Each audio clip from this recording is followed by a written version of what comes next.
لگاتا ہے بہتر وہی ہے جو اسے چومتا ہے، بہتر وہی ہے جو اس کا ادب کرتا ہے۔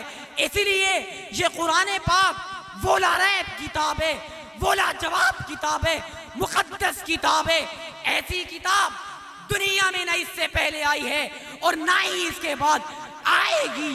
یہ وہ واحد کتاب ہے جو ایک ہی ہے پوری کائنات کے اندر، اور یہ کتاب صرف کتاب ہی نہیں ہے بلکہ کلام ہے، اور کلام بھی کسی عام فرد کا نہیں ہے، کسی عام انسان کا نہیں ہے، کسی تیرے میرے جیسے بندے کا نہیں ہے، بلکہ اللہ کا کلام ہے۔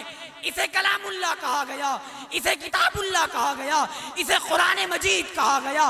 یہ وہ کتاب ہے جو ساری کتابوں کے بعد اور انبیاء کے تمام ان پر اترنے والی کتابوں کے بعد اللہ نے اسے آخر میں نازل کیا۔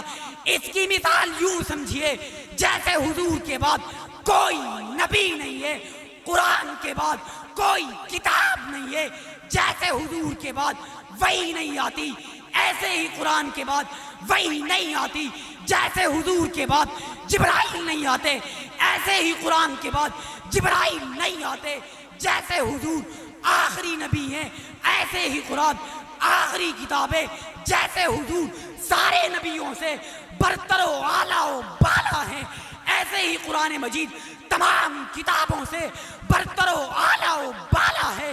جیسے حضور علیہ السلام کے برابر کوئی نہیں ہو سکتا ایسے ہی قرآن حکیم کے برابر بھی کوئی نہیں ہو سکتا۔ جیسے حضور علیہ السلام کو اللہ نے بھیجا ایسے ہی کتاب اللہ کو اللہ نے بھیجا، جیسے حضور کو ہم رسول اللہ کہتے ہیں ایسے ہی قرآن کو کلام اللہ کہتے ہیں۔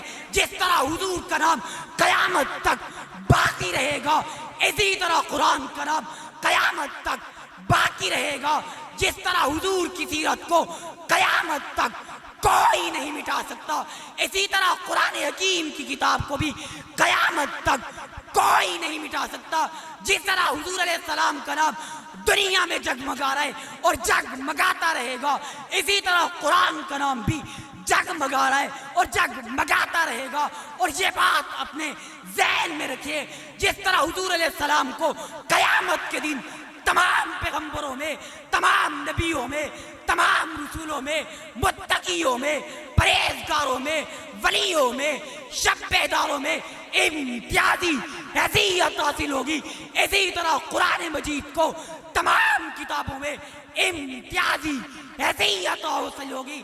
جس طرح حضور علیہ السلام کے نام کی جنت میں روشنی ہوگی اسی طرح قرآن حکیم کے نام کی بھی جنت میں روشنی ہوگی۔ جس طرح حضور علیہ السلام کا نام قیامت تک باقی ہے اسی طرح قرآن کا نام قیامت تک باقی ہے۔ پتہ چلا ہمارے نبی آخری نبی ہے، قرآن آخری کتاب ہے، شریعت آخری شریعت ہے۔ اب کوئی نبی نہیں آئے گا، اگر کوئی نبوت کا دعویٰ کرے گا وہ دجال اور کذاب کہے گا، نبی تو نہیں کہلا سکتا۔ حضور آخری نبی ہے، حضور کے بعد کوئی نبی، زور سے اور زور سے، حضور کے بعد کوئی نبی نہیں آ سکتا۔ حضور علیہ السلام نے فرمایا انا خاتم النبیین لا نبی بعدی، میں آخری نبی ہوں، میرے بعد کوئی نبی نہیں آ سکتا۔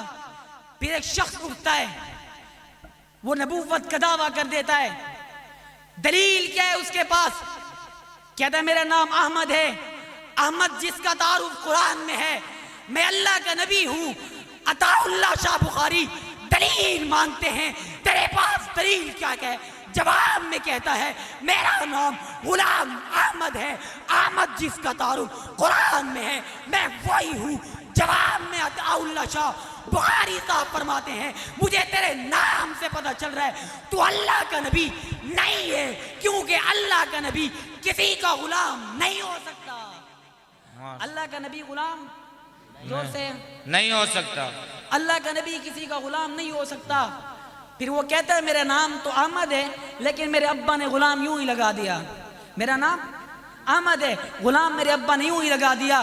جواب میں عطا اللہ شاہ بخاری کہتا ہے میرا نام عطا اللہ ہے، عطا اللہ ہے میرا نام، عطا میرے ابا نے یوں ہی لگا دیا، باقی کیا بچا؟ اللہ زور سے. عطا اللہ نے کہا میں نے 1,24,000 کو بنایا. کانیا تجھے تو نہیں بنایا, تو کہاں سے آ گیا؟ کیا